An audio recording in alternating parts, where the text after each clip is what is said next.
everybody, this is Splash of Gas with Dave Weichert, a NASCAR podcast. Hope everyone got their grills out for the holiday weekend to watch some great racing. Just so much action to break down. F1 will get the racing action started on Sunday morning with their crown jewel of Monaco. With their track having such tight corners, qualifying and track position will be key. Indy 500, after the firing among several Team Penske executives, including team president Tim Cindric, amid their cheating scandal. Kyle Larson attempts the double with rides in the 500 as well as the Coca-Cola 600. Can he make it all 1,100 miles? NASCAR's longest race of the year, the Coke 600. Who can withstand the mental and physical demands of the race? Plus, we also break down all the coverage for ARCA, Truck, and Xfinity Series for their races from Charlotte. Interviews with two ARCA drivers on this episode. First, with the Charlotte pole winner, Will Kimmel. Then with New Jersey native and current points leader, Lavar Scott. Plus, Fast Davies bets, discussions with Dave, predictions for Nashville, and so much more on this episode of Splash of Gas. As always, we're sponsored by Magical Travel with Dave, aka Disney Dave Weichert, my father. He will be able to help you with all your Disney and Universal vacation needs. He can be reached at DisneyDaveW@Verizon.net. Before we dive deep into the action for the three crown jewels on the greatest day of motorsports, we recap ARCA, Trucks, and Xfinity from Charlotte. Starting with ARCA. Will Kimmel would lead the ARCA Series field to green, marking his first pole since 2017. Kimmel's lap of 176.4 miles an hour beat out second place William Sawalich by 0.03 of a second, giving Kimmel the pole. Unfortunately, Kimmel's day would end 12 laps after leading, as his engine would expire. Brandon Butterbean Queen, a two-time winner so far at the ARCA level, would be 2 laps down early after hitting the wall from a tire going down. The field would be hunting down William Sawalich, who was up front in the Joe Gibbs car. In his second ARCA Menards start, Austin Green would face stiff competition from the equally competitive Sawalich. Using clean air to his advantage after being up front, Green also relied heavily on his spotter, and they managed to pull away and get the win in just his second ARCA Menards Series start. Before Friday's General Tire 150, Austin's only track time at Charlotte came on the facility's short track oval and roval course. He made several starts in a Legends car there on both configurations, and at the Xfinity Series on the road course, finishing 30th after an engine failure. After Charlotte, Lavar Scott is atop of the ARCA standings, followed by Brandon Butterbean Queen. Now here is what Will Kimmel had to say. Have our next driver on the show. He was just on the pole in Charlotte for the ARCA Series last Friday in the 69 Ford for Kimmel Racing. Will Kimmel, appreciate calling on to the show, Will.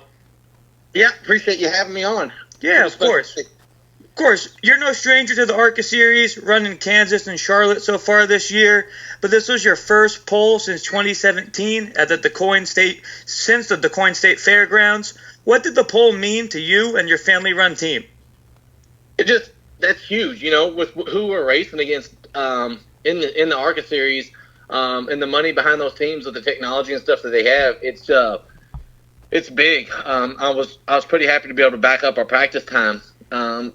We just work really, really hard and do the things that we know to do and try to stay in our realm of knowledge and understanding on the cars, and it's helping. We just we need to keep going to the races and keep backing that up with more and more knowledge and information and notes, and I think we can get better.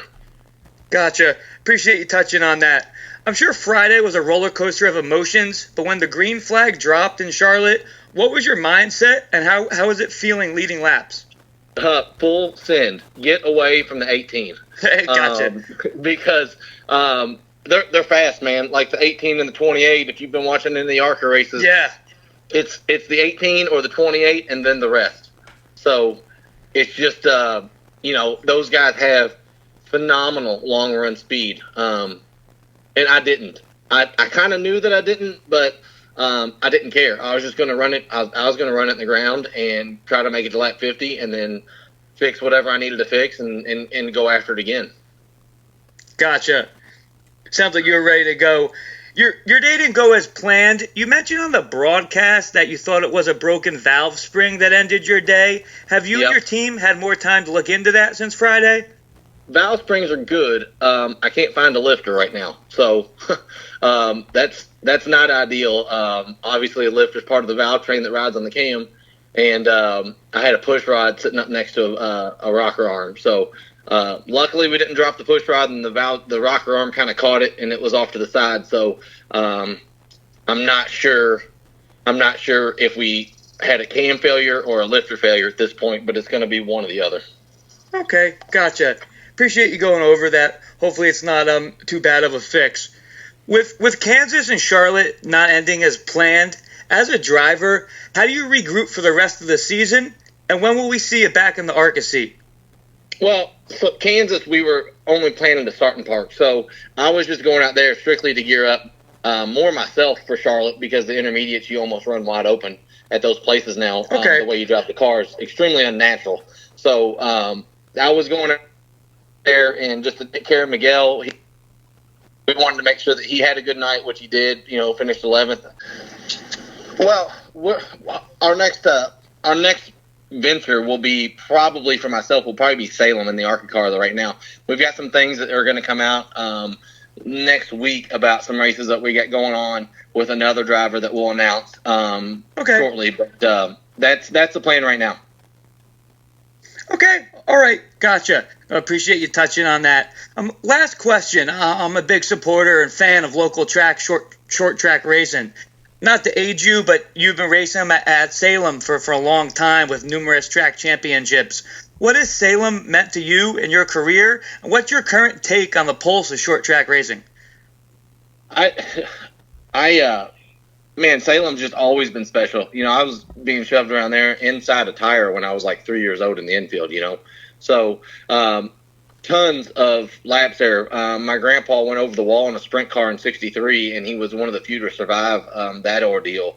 He was actually supposed to go to the 500 the next month and didn't do it because he broke both his arms doing that. So Salem is lots of ups and downs, but that is such a special place to me. And the biggest thing with short tracks right now, and Salem is fighting it bad right now. They're trying to find a way to get the cost out of their street stock division, and that's their main thing up there. So that's the biggest thing they're fighting is tire cost. It's $750 for a set, and as abrasive and fast as that track is, you cannot get away from putting a new set on every night, and that just gets really expensive for your weekly racing guys. So that's something that they're working on. I think that's fair to say for most of short track racing is just the cost in general.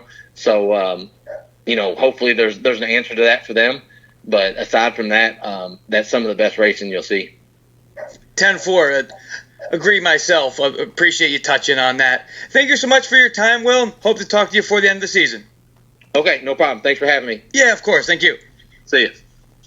Thankful for Will's time. That story about his grandfather was sure crazy. That's a racing family for you. Now for trivia time. This week's question is, what NASCAR driver has won the most Coca-Cola 600s, back in the day World 600s, of all time? Answer coming at the end. Now for the Truck Series recap. Truck Series would continue the action Friday night after ARCA. Toyotas would be strong with getting the 3 top spots in qualifying. Gio Ruggiero would be the fastest of them on the pole. Early on, Ross Chastain, back in the Truck Series, would be battling with Corey Heim for the lead, after the two would get past Ruggiero. On lap 20, Heim would start to pull away from Chastain. Corey Heim would win the first stage. Caden Honeycutt and Heim would restart on the front row for the second stage. Honeycutt would get the jump to start. On lap 45, Heim would take back the lead. The rest of the stage would stay green and be won by Heim. The only crash of the race would occur early in the third stage involving Chandler Smith, Gio Ruggiero, Ty Majeski, and 2 others. Heim and Chastain restart after the crash. Heim would jump out to the lead and start to put time in between him and second. Corey Heim would pit from the lead on lap 105. With 18 laps to go, Heim would retake the front spot. With Chastain in second, could Ross reel in Heim? Heim wouldn't let that happen at all. He would go on to sweep all 3 stages. Just what the points leader needed after getting wrecked on the last lap in overtime in North Wilkesboro. Congratulations to Corey, as Heim time rang true in Charlotte Friday night. Now for the Xfinity Series recap. Xfinity would keep the party going on Saturday. Taylor Gray would be the fastest in qualifying and win the pole, followed by Connor Zilisch completing the front row. Gray would get the jump and start to put a gap between him and Zilisch in second. The first yellow would fly on lap 19 for a Chris Wright spin. A lap later after the restart, William Byron would make a charge and pass both Zilisch and Gray and take the lead. 2 laps later, another yellow, this time for a stalled Brad Perez. Byron and Zilisch would be on the front row for the following restart. Byron would clear Zilisch and retake the lead. The rest of the stage 1 would stay green and be won by William Byron. Biggest mover was Jeb Burton, who finished 5th in stage 1 after starting 33rd. Byron and Justin Allgaier would take the field to green to start the second stage. Byron would get the jump, but Allgaier would be hot on his bumper. But by lap 81, Byron would have pulled away with over a 2-second lead over Allgaier in second. The entire stage would stay green and be won by Willie B. But Byron would get hit with a speeding penalty, leaving pit road and have to restart 28th. Justin Allgaier and Taylor Gray would lead the pack to green for the final stage. Allgaier would get the jump and lead following the restart and start to put a gap between him and second place. Byron would be working his way through the field after the penalty and be up to 8th position by lap 125. Justin Allgaier would pit from the lead on lap 146. 2 laps later, a yellow would fly for debris, then again on lap 157 for Sam Mayer hitting the wall.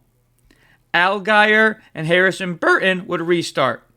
Allgaier again would get the jump and start to put time and some fast laps down. As Allgaier would look like he was the dominant car, the race would turn into a wreckfest. 3 more yellows would fly, pushing the race into overtime. In overtime, it would be Allgaier and Connor Zilisch on the front row. William Byron on the second row would get past Zilisch, and on turns 3 and 4, make the pass on Allgaier. The final lap would stay green, and William Byron would win Saturday's Xfinity race from Charlotte. Now for the recap from the greatest day in motorsports, starting with F1's Monaco. Lando Norris converted a sensational pole position into a commanding victory on the streets of Monaco Sunday morning, mastering a chaotic Grand Prix marked by crashes, retirements, and some bold strategy calls, with 2 pit stops being mandatory in this year's race. The drama began immediately on the start of the race on lap 1, when Gabriel Bortoleto, driving for Sabre, found the barriers and brought out the virtual safety car.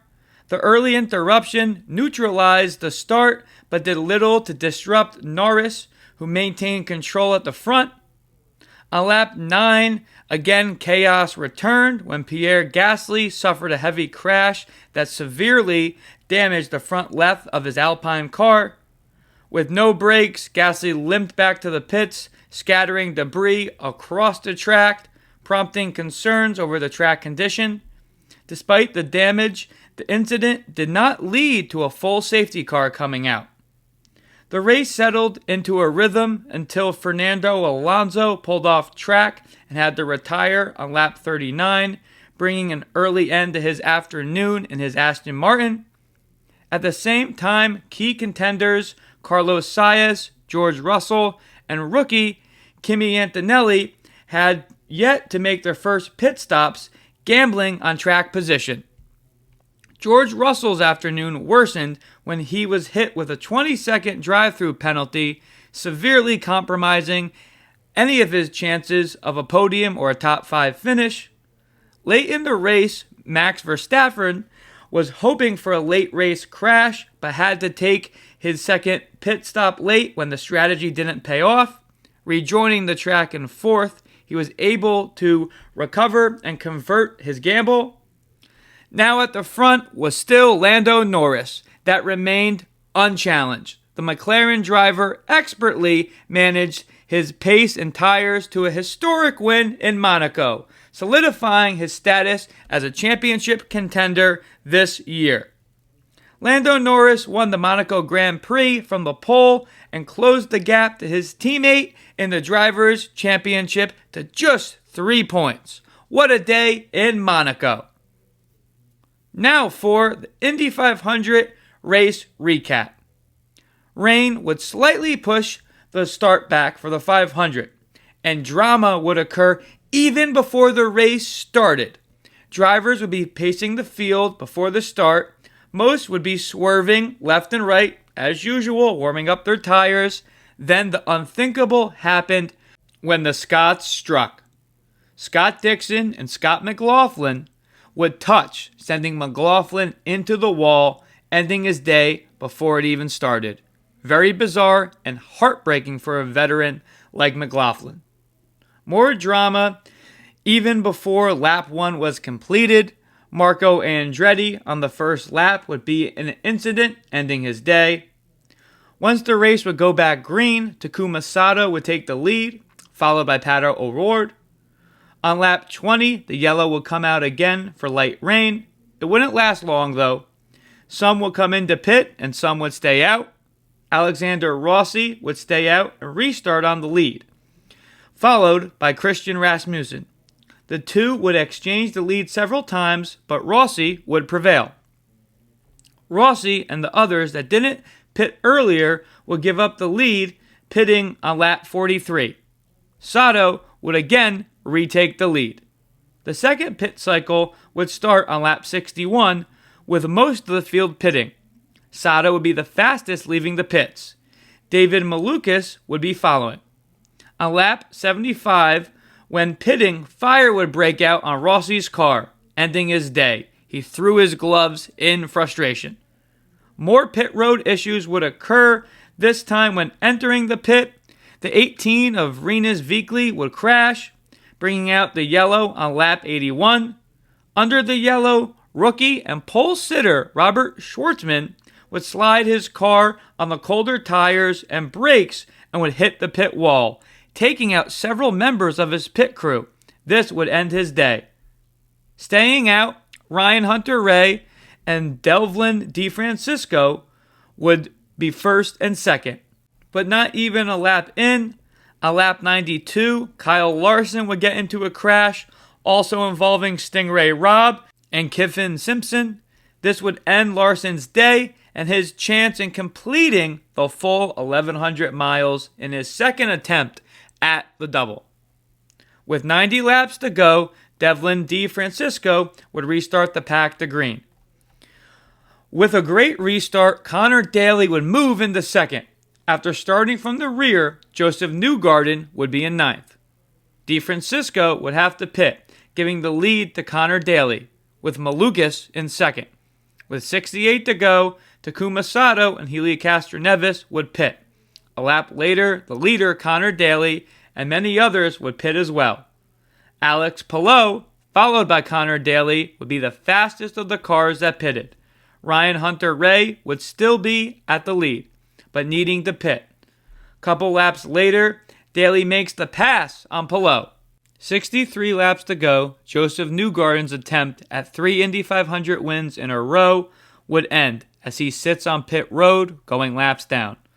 The leaders would start to slow slightly to save fuel. With 40 to go, Hunter Ray would still be up front. Connor Daly pits from 5th with 35 laps to go. 4 laps later, Hunter Ray would pit from the lead, but stalls on pit road and can't get the car going. With 25 to go, it would be Ericsson, Palou, Malukas, and O'Ward. 15 to go, it would still be the same order.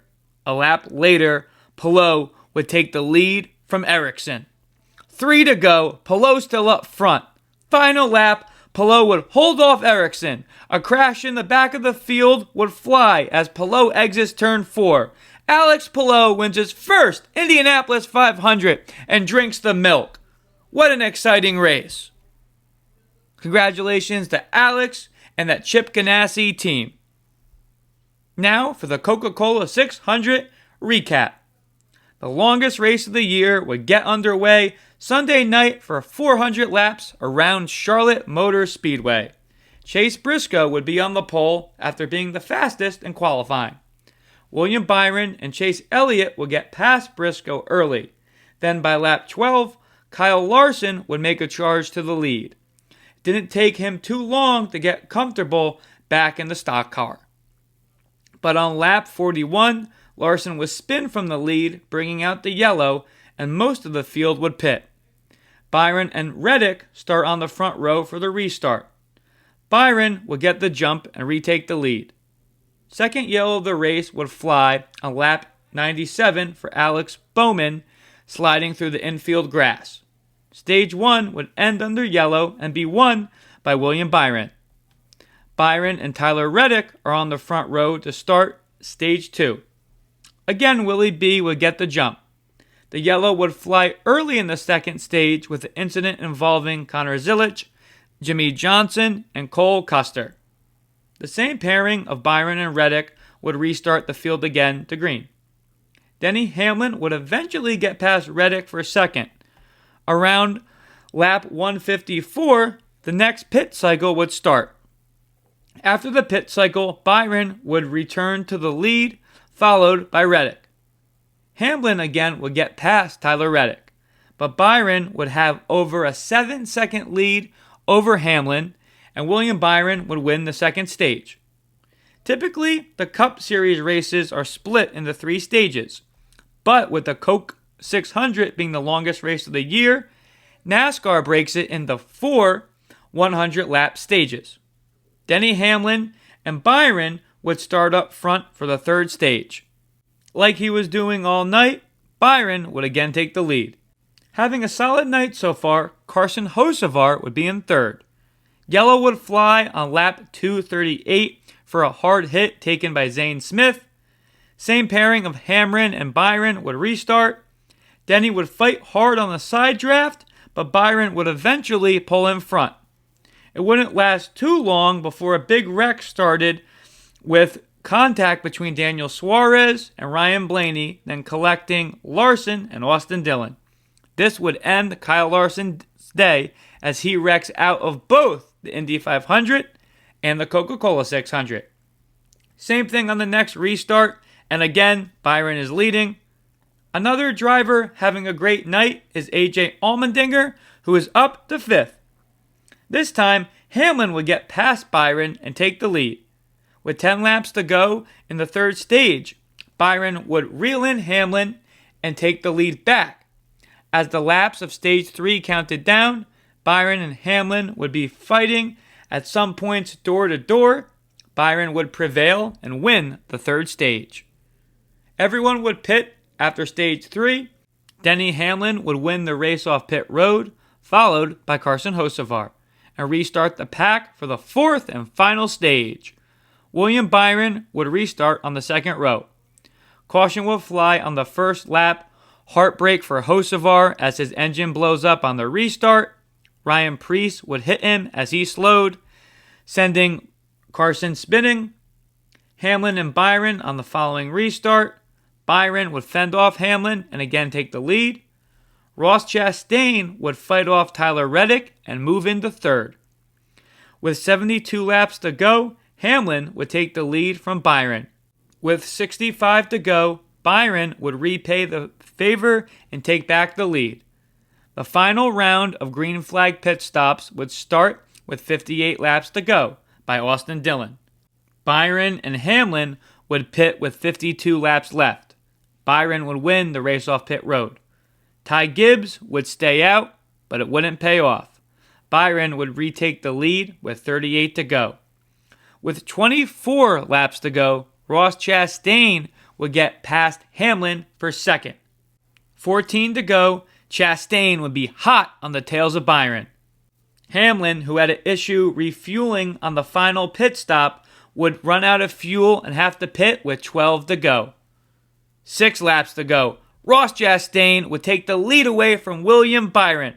After starting 40th, the Melon Man would hold off Byron and win the Coca-Cola 600. Melons would be smashed and eaten in Victory Lane on Sunday night in Charlotte. What a race and a performance from Ross. Prediction recaps. ARCA went with Brandon Queen. He hits the wall early and finishes 14th. Trucks, I went with Kyle Busch. He finishes 5th. Xfinity went with Chase Briscoe. He takes it home in the 23rd spot. F1 was my buddy, the F1 guest, Elliott. He picked Oscar Piastri, and he finishes 3rd. Indy 500, tapped Pato O'Ward. He finishes 5th. Cup Series went with Tyler Reddick. He was competing at times, but brings it home 26th. Now for our yellow flag, green flag segment. ARCA yellow, poor Isabella Robusto gets caught in another crash. Seems like that's almost happening to her every race, but her night ends early. Really hope she can turn it around next race. ARCA green, in just his second ARCA start, Austin Green, of course, gets the green flag and his first win. Trucks yellow, I know he finished 5th, but after 2 truck races in a row with a 9th and 5th place finishes for Kyle Busch, that's just underwhelming for me.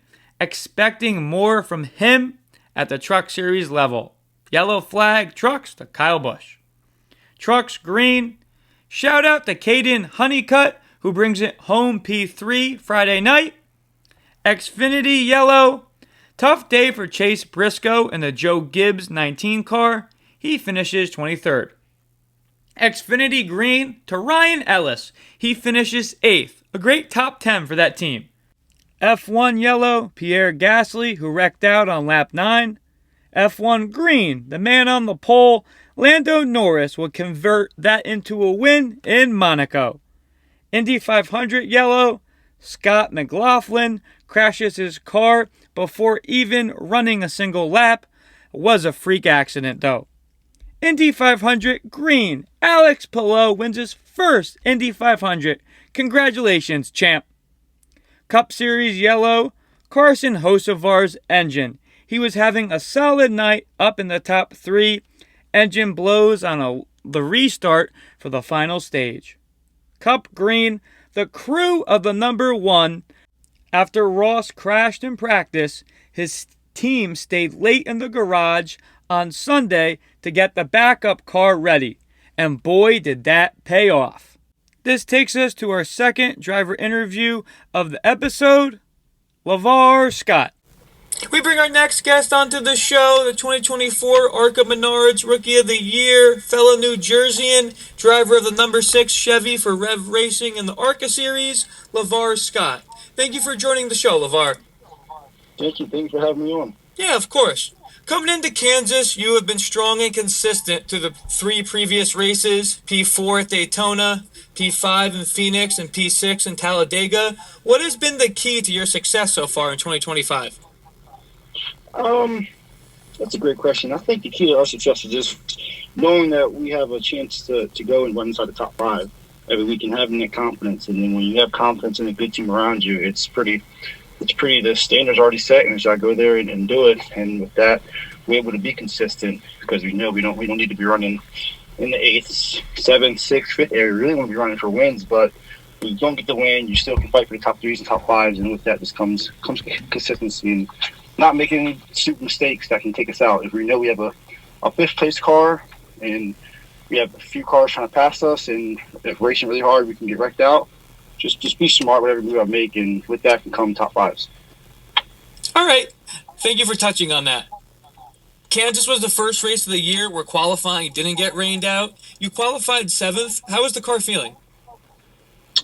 Loose. I think we're very sensitive to track weather right now. I think when our morning practice, we were really good, a little bit loose, but as the track got more heat into it and the sun came out, we just got more and more free, and that kind of carried on to qualifying a little bit. But I knew in the race we were going to have a really good pace car, because when it went to the top, where we're usually really good there, when the track starts to migrate up, just got caught in some dirty air and built tight a little bit, and just got caught in different race situations that kind of did some damage to our car. But it was still a really good race, fun race, and another top 5. So we walked away with a pretty good race, even though we didn't get what we wanted, and that's ultimately a win.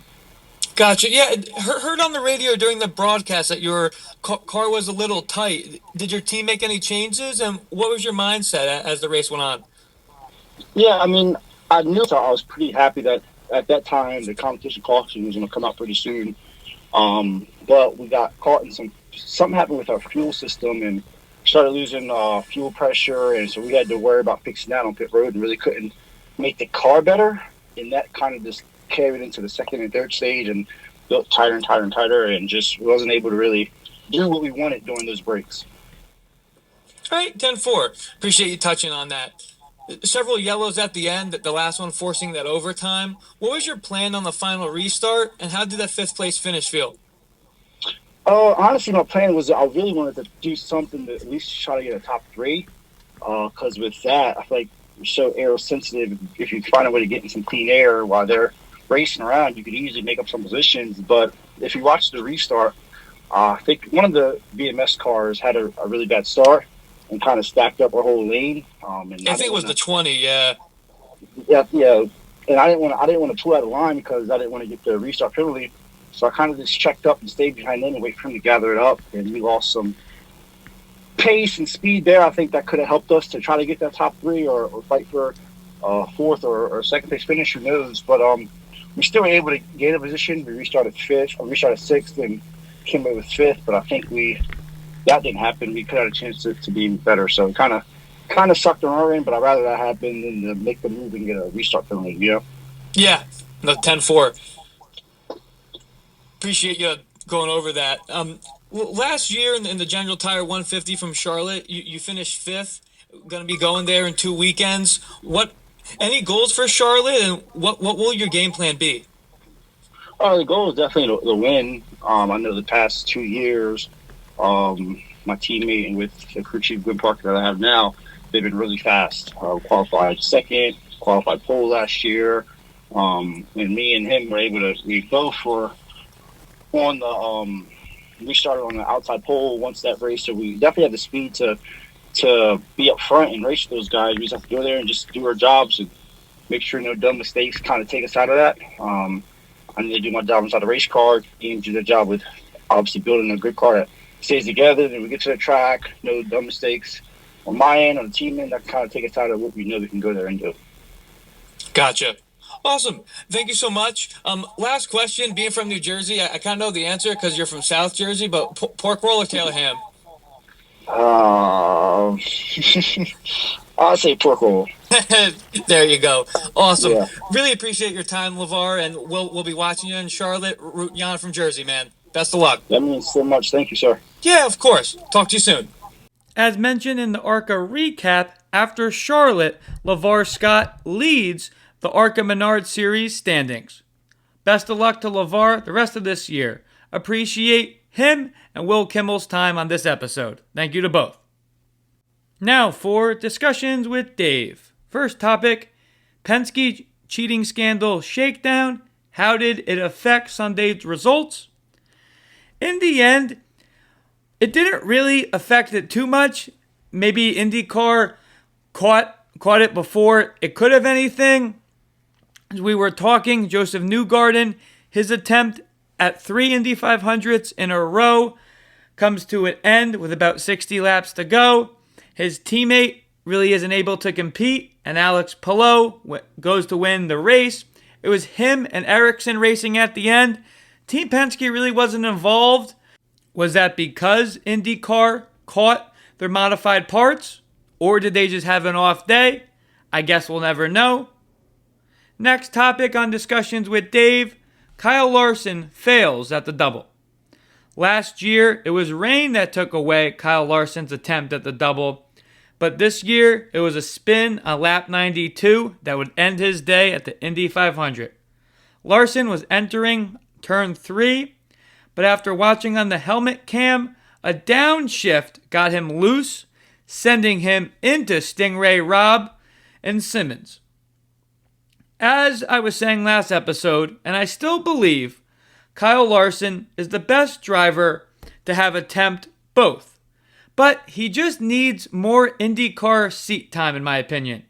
Before Tony Stewart was in NASCAR, he won the 1996 IndyCar Championship, and still the only driver to win championships in NASCAR and IndyCar. A simple mistake of a bad shift might not sound too bad, but entering a turn at 230 miles an hour can cause issues. Hope to see Kyle continue to attempt both races. Maybe he should attempt other double weekends so he can gain more IndyCar seat time? Just a thought. Kyle Larson, we know, is still going to be committed. The day didn't get better for Kyle, as mentioned in the 600 recap. He got collected in 2 of the wrecks, and his day would be ended early in stage 3. The last topic on Discussions with Dave for this episode, NASCAR on Amazon Prime. Thought the historic aspects that they put in the intro and throughout the broadcast on Amazon Prime was great. I loved having Trevor Bayne and Carl Edwards be the pit reporters. That was awesome. Quality-wise, thought NASCAR's first race on streaming on Amazon Prime quality was good. Scares me that NASCAR is going to streaming. Yes, this year it's only a handful of races. A young fan like myself getting to Amazon Prime was easy. But speaking to several older NASCAR fans, and the streaming thing was the first thing they complained about. And 3 of them said they weren't going to watch. I get it. But with the growth of the younger fan base slowing, the momentum going to Prime could be short-lived. I will continue and always support NASCAR, but why in the world, next weekend on Amazon Prime, on a Sunday night, why are we starting the race at 7 p.m. Eastern Time? I get it, there's a time difference in Nashville, but I get it, I sound old on this specific issue. I've been saying for seasons they should go back to 1 o'clock Sunday start times. The late Sunday race in Nashville, it's not a holiday weekend like it was this past race. So, I don't know. That was really a head scratcher in my opinion when they kept advertising that. I will be tuning in, of course. I'm not going to miss a race. Probably be a little bit tired the next day and work, but it's worth it. It is what it is. I just truly hope that the fans, that NASCAR, isn't just doing this for a payday for themselves, and that it's hopefully going to grow and further develop the sport. But time will only tell. And that was this episode's edition of Discussions with Dave. Now for the drivers to look out for Nashville, starting with the Truck Series. Last year, both McAnally-Hilgeman trucks were 1 and 2. Not sure if they can do that again with Ankrum and Hemrick, but the 2 should be competitive. Corey Heim finished 3rd here last year. He's the favorite in my opinion. Kyle Busch runs his 3rd truck race in a row. He underwhelmed me with his last 2 starts. Is the 3rd time a charm for Busch? Those 2 Front Row Motorsports trucks have just been so fast week in and week out. They should bring that speed again to Nashville. Raja Karuth finished 4th a year ago at Nashville. Can he bring the speed to Music City again? Now, drivers to look out for Xfinity Series in Nashville. Both Richard Childress racing cars finished in the top 5 last year, and it's the same two guys, Austin Hill and Jesse Love, in those seats. Expect that to continue next weekend and for both of them to have chances to win. Eric Amarola back in the Joe Gibbs equipment. He will be a contender. Excited to see Jeffrey Earnhardt back in an Xfinity seat with Sam Hunt Racing this coming weekend. Expect Connor Zilisch and Carson Cabol to be fast out of the Junior Motorsports stable. Now for the drivers to look out for, Cup Series Nashville. If Ross Chastain is going to get back-to-back wins, Nashville will be the place for him to do it, as he's won there in the past. Last year's race that went 5 overtimes, that was crazy. Doubt we get there again this year. But last year's winner, Joey Logano, should be in contention again. With how fast William Byron was last weekend, even though he didn't win, he should still be a contender on this upcoming Sunday. Kyle Larson should also be primed to get another win with all of his focus on the Cup car this weekend. And don't forget about the fast Toyotas of Christopher Bell and Denny Hamlin. Now for NASCAR history time. A quick look back at Nashville Fairgrounds. Now the Cup Series races at Nashville Motor Speedway. But NASCAR got their start in the Music City at the famed Nashville Fairgrounds Speedway. Here's a quick look back at Nashville Fairgrounds Speedway throughout the years. The track first featured horseless carriages and motorcycles in 1904. Then people marveled at cars driving over 60 miles an hour. Coco Martin was the first back-to-back champion in 65 and 66. The 68 champion, P.B. Crowell, decided to eventually retire and hired the young, talented Darrell Waltrip to drive his car. The track returned to hosting weekly races in 1980. In 1984, the top NASCAR series fielded its final race at the facility after disputes with the city government and track management. The new headline division featured smaller Camaro-type bodies called late model stock cars. In 1995, the track returned to the NASCAR circuit, hosting a yearly NASCAR Busch Series race and later the same at the Truck Series level. Those races would move to the new Nashville Superspeedway in 2001. And that was this episode's edition of NASCAR History Time. Now for Fast AV's bets. Truck Series, Tyler Ankrum for a top 3. Xfinity, Carson Cabol for a top 3 as well. Should be good odds. Cup Series, Daniel Suarez is plus 2,000 for a top 3. Those Trackhouse cars always seem to turn it up in Nashville.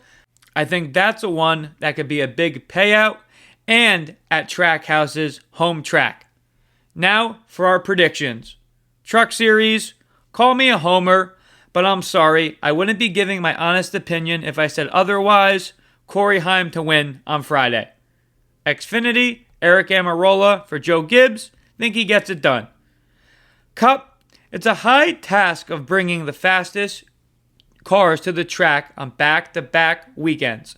But give me the 24 of William Byron to get the win Sunday night. He was just too dominant last week. Now for Trivia Answer Time. This week's question is, what driver has won the most Coca-Cola 600s? The race used to be called the World 600. The answer is Darrell Waltrip won the Coca-Cola/World 600 5 times in his career, making him the winningest driver of the event. As always, we're sponsored by Magical Travel with Dave, aka Disney Dave Weichert, my father. He will be able to help you with all your Disney and Universal vacation needs. He can be reached at DisneyDaveW@Verizon.net. Please make sure you follow all the Splash of Gas social medias for midweek and on-track updates. Instagram, Facebook, and YouTube are all Splash of Gas with Dave Weichert. Appreciate every one of you listening to this episode. Hope everyone has another great weekend watching racing. Till next time, everybody, splash of gas out.